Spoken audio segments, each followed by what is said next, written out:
to him, and it was when he was Tory chairman, and he was talking about snobbery in the Tory party, and he said, "Oh, they think I eat peas off my knife." I don't know whether I assume he was joking, but he really was a hammer of the unions, wasn't he? I mean, that reshuffle in 1981, Thatcher, of course, she had a bumpy start to her premiership, a bit like Sir Keir is now, although some people say this one's much worse. But I mean, she had a big reshuffle in 81, purged all the wets. Jim Pryor, who had been employment secretary, the Tory supporting press called him Pussyfoot Pryor for not taking on the unions, and he was brought in to hammer the unions.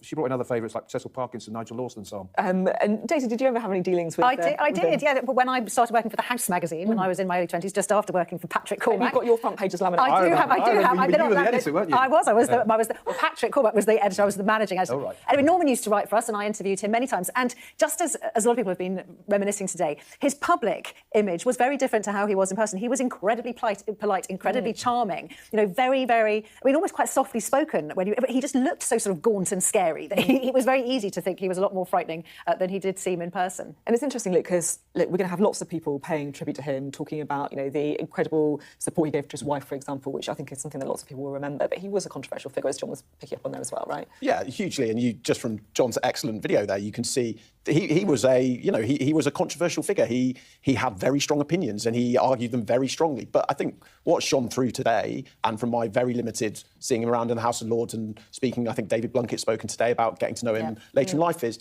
yes, he had very strong views and he pursued them mercilessly, and not my politics. And I think there's some decisions he made which were very bad. However, he also did it in a spirit of civility, in being able to still speak to people. And I think through everything he went through, and you just look at the video footage of the Brighton bombing, that human bravery, the decency, the spending his time with his family, but also carrying on in democratic politics, which is ultimately what it's all about.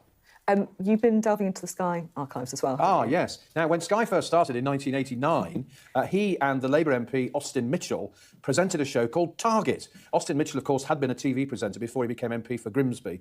And they interviewed some of the biggest figures. There's Ted Heath, for example, being interviewed by them. I remember seeing one with Paddy Ashdown. And they interviewed Ted, looking his usual grumpy self there.